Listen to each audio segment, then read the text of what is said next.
Маргарита только что родила 2 прекрасных девочек, и все прошло очень хорошо. Отец Тимоти был рад, что у них родились здоровые девочки. Врач попросил их провести быстрое обследование своих дочерей, и они оба согласились. Когда доктор вошел в палату, он услышал нечто, заставившее его побледнеть. Малыши что-то бормотали друг другу. Доктор снова подбежал к Маргарите. Он сказал Тимоти и Маргарет, что нельзя терять ни минуты. Они должны немедленно обратиться за помощью. То, что он услышал, могло быть опасным. Доктор почувствовал, что происходит, но ему нужно было подтвердить свои подозрения. Но затем у Тимотео случился сильный приступ. Врач посоветовал Тимоти успокоиться, но Тимоти этого не сделал. Когда другие врачи услышали, что происходит, они немедленно бросились к близнецам. Доктор услышал что-то, что могло представлять опасность для близнецов. Доктор не хотел рассказывать о том, что он услышал. Доктор вызвал Маргариту и Тимотео к себе в кабинет. Он задал несколько основных вопросов об их жизни. Мне нужно было знать, что происходит. Тогда Маргарита рассказала ему о своей жизни, о своем образе жизни, и отношение доктора полностью изменилось. Что я сделала? Он кое-что понял. Когда он нес плачущих новорожденных близнецов в аналитическое отделение, доктор не мог не задуматься, как мы докатились до такой ситуации. На мгновение он замер, услышав, как они снова что-то бормочут друг другу. Теперь доктор понял, что совершил большую ошибку. Мне жаль. Все его лицо покраснело, и он едва может смотреть в глаза Маргарет или ее мужу Тимоти. Они никогда раньше не видели его таким. Что происходит? Когда он, наконец, начинает говорить, все, что он может, это заикаться. Я совершила большую ошибку. Глаза Маргариты расширяются и наполняются слезами, когда доктор произносит эти ужасные слова. Но какую ошибку допустил врач? И о чем шептались близнецы Пищи? После 3 лет попыток забеременеть, Маргарет и ее муж Тимоти были готовы еще раз услышать слова доктора «извините». Они уже начали думать, что у них не будет детей, поэтому, когда они узнали, что она беременна, для них обоих это было как воплощение мечты. И Тимоти и Дейзи прошли через всевозможные тесты, чтобы выяснить, может ли наука объяснить им, что происходит. После стольких попыток, единственным правдоподобным объяснением стало предположение, что с ними что-то не так. К счастью, этого не произошло. Врач ждал их, чтобы сообщить хорошие новости на следующем осмотре. Врач поприветствовал пару и сказал: «Маргарита, у вас не будет ребенка. У вас будут близнецы». Они с Тимоти не могли в это поверить. Конечно, они никогда не теряли надежды, но были готовы услышать те же плохие новости, что и всегда.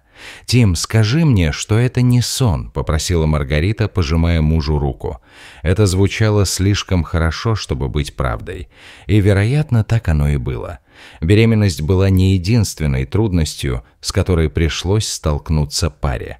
За месяц до рождения близнецов Маргарита смотрела телевизор, когда внезапно почувствовала болезненные спазмы в животе. По крайней мере, именно так она смогла лучше всего описать ситуацию, поскольку понятия не имела, что с ней происходит. Нервничая из-за того, что с ее малышами что-то не так, она позвонила Тимоти и рассказала ему, что испытывает сильнейшие боли в животе, которые у нее когда-либо были. Он побежал домой, чтобы забрать ее. Они решили еще раз посетить врача, чтобы Маргарита смогла описать симптомы в надежде, что он поймет, что происходит. Они только молились, чтобы ничего серьезного не случилось. Подъезжая к больнице, они заметили длинную очередь на парковку. Тимотей решил оставить Маргариту у входа, пока будет искать место. Он приехал как раз вовремя, чтобы забрать жену, которая направлялась к врачу. Это было неподходящее время.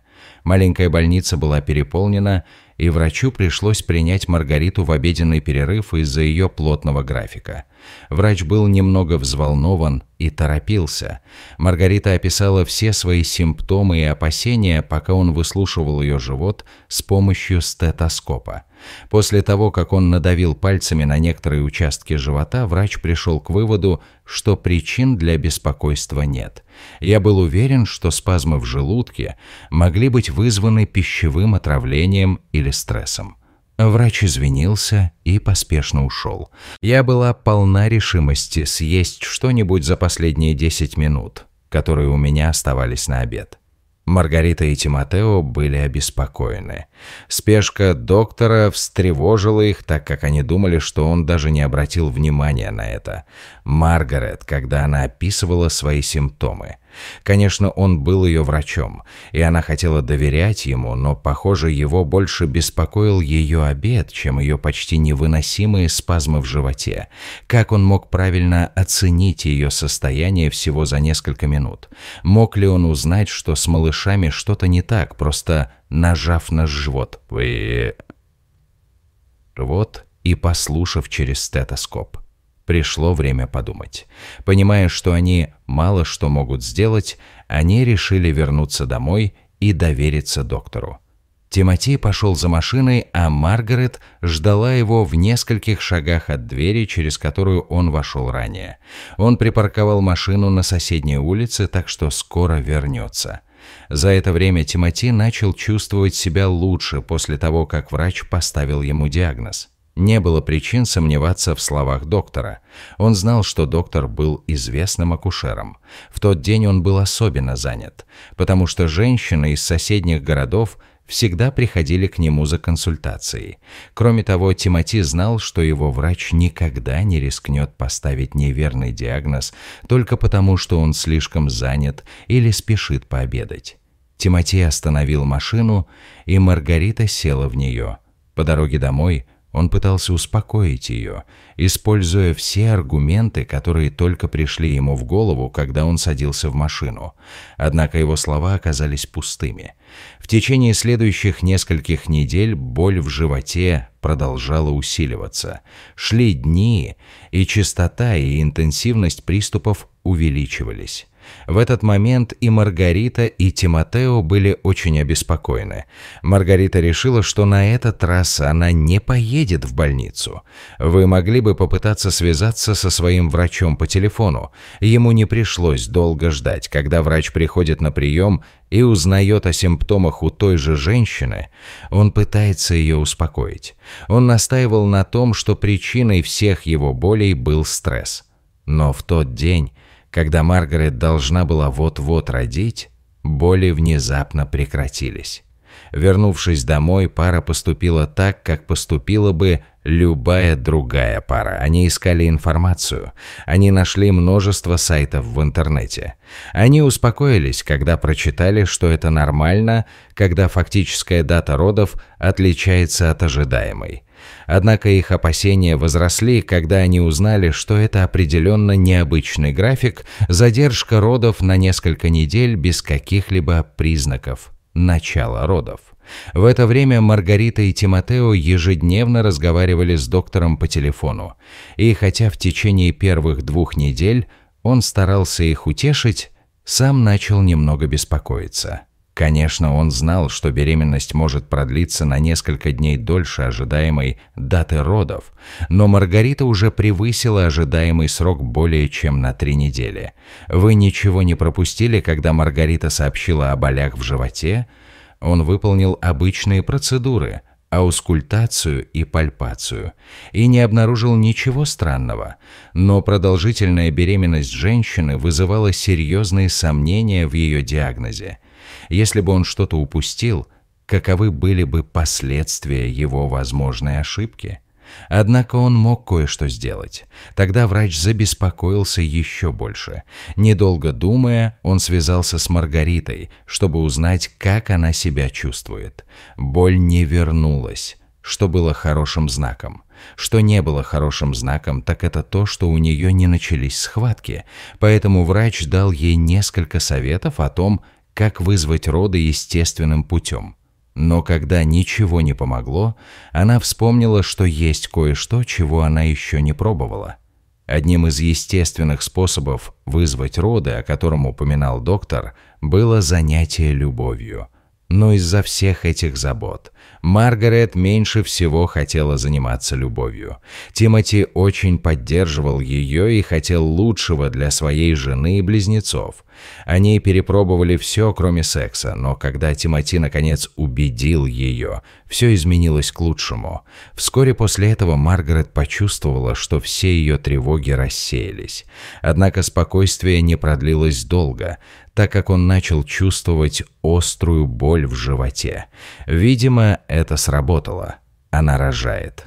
Когда Тимоти понял, что происходит, он немедленно надень что-нибудь и помог. Маргарита в машину. Сев в машину, они поцеловались и отправились в больницу.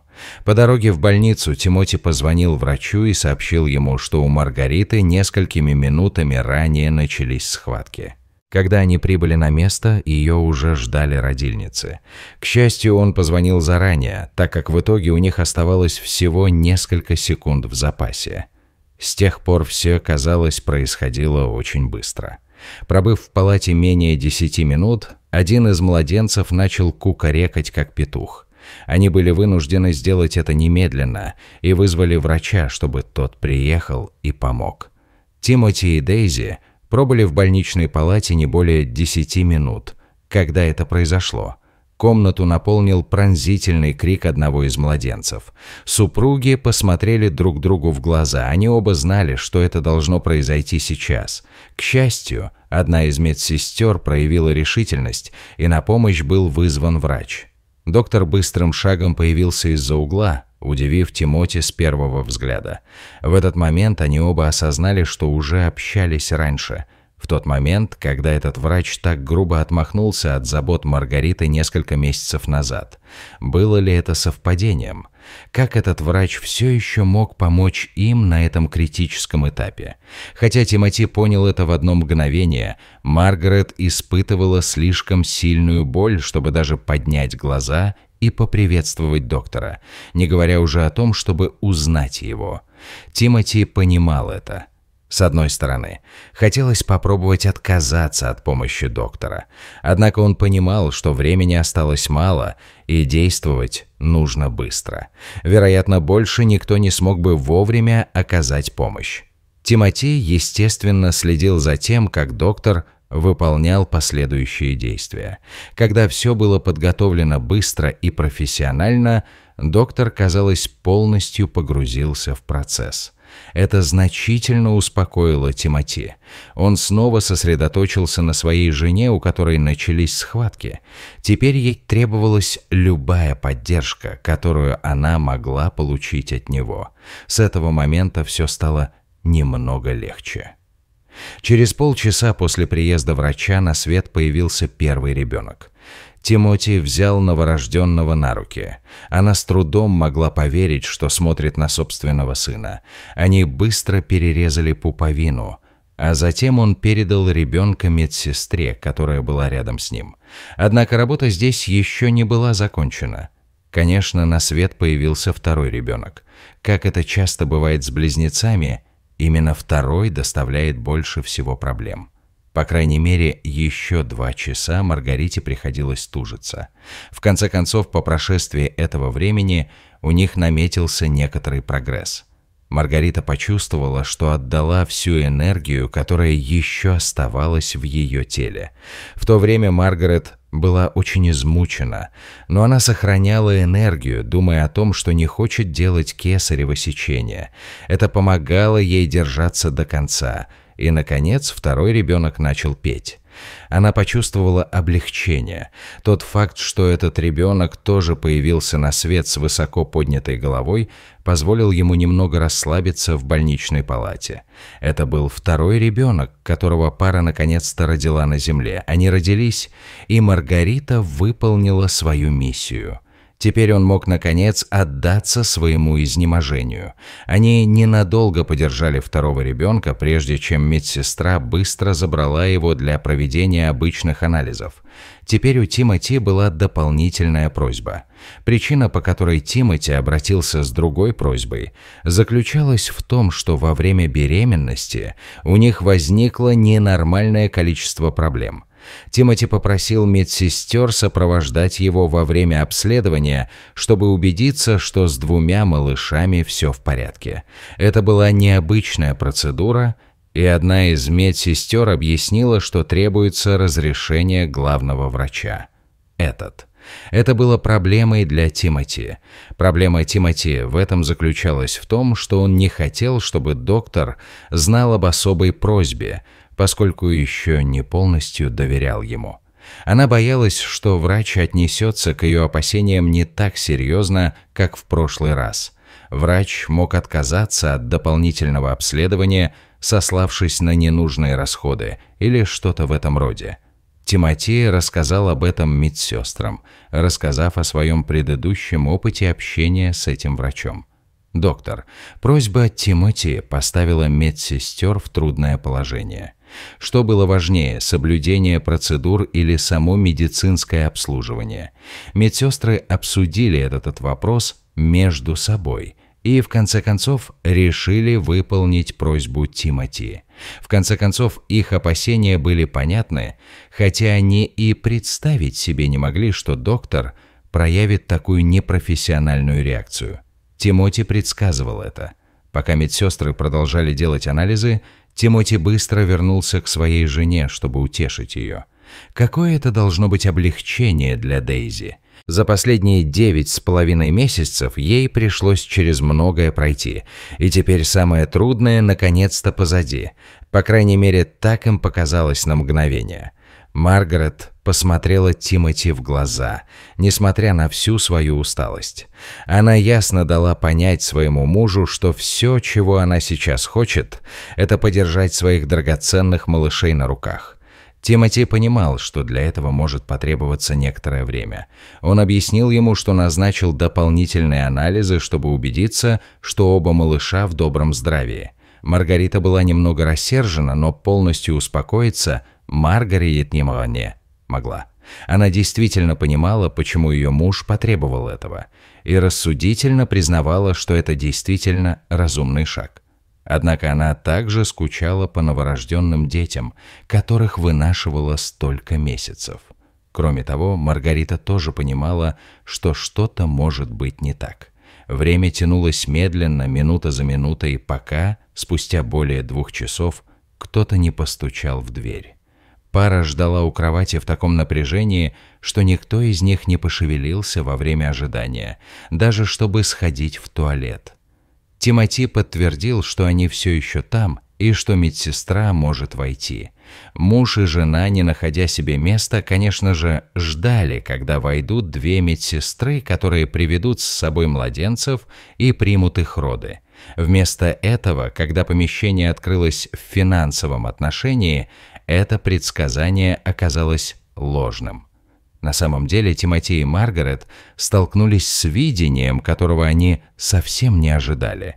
На самом деле вошла не медсестра, а мужчина в форме врача.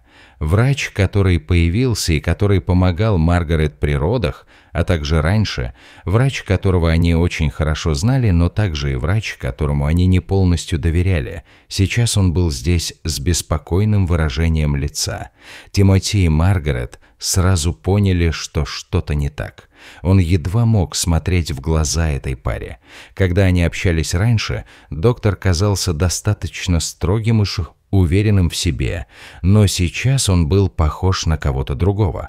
Он шел медленно, действовал нерешительно, держа руки сложенными перед грудью и расправив плечи. Они оба, лежа в постели, никогда не видели такого поведения с его стороны, но прежде чем Тимоти или Маргарет успели что-либо сказать или спросить, что происходит, доктор, заикаясь, произнес: «Извините». История.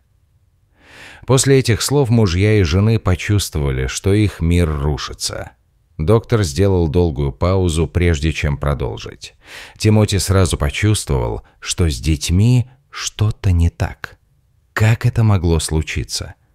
Для большей уверенности были запрошены дополнительные анализы. Оказалось, что Тимоти был прав лишь отчасти. В результате обследования было сделано заключение, что близнецы подхватили бактерию во время беременности Маргариты. Доктор объявил об этом очень серьезным тоном. Если бы у Тимоти в голове не звучал голос, говорящий ему о необходимости дальнейшего обследования, они бы уже могли покинуть эту комнату.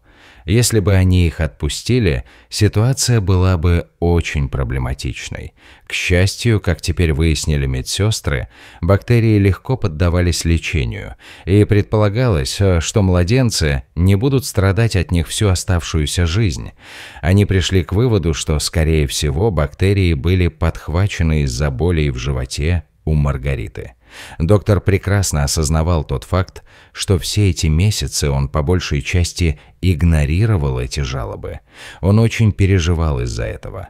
«Совершить такую ошибку было непростительно», — подумал он. Прежнее отношение доктора едва не привело к катастрофическим последствиям.